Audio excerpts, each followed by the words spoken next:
Hallelujah.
Tunay nga po na buhay ang ating Panginoon. Sige po, samahan niyo po ako sa pambungad na panalangin.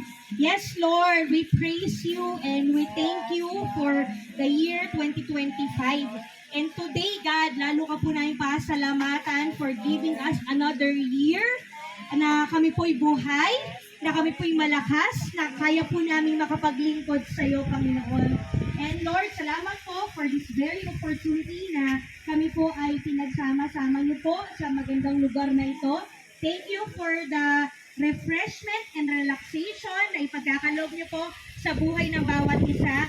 At Lord, salamat po dahil nais po na tunay nga po na kami po ay makapagplano.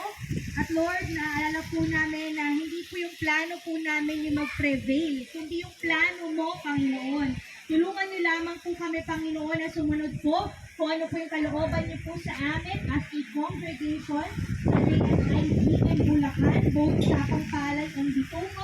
Lord, dalangin po namin na this year, mapangyari po kung ano po yung nais mo, Panginoon. Dalangin po namin through the leadership of the church, kasama po ang buhay ng bawat isa.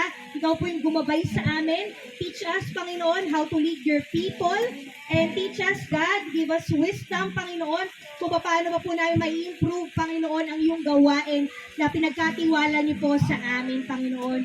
So God, just be with us. And today, samahan niyo po kami sa lahat po ng aming gagawin. Una po sa aming pagkaplano and later po sa aming time of relaxation. Salamat po. Just be with us. Holy Spirit, lead us and guide us ngayong umagang ito. Ito po yung prayer in Jesus' mighty name.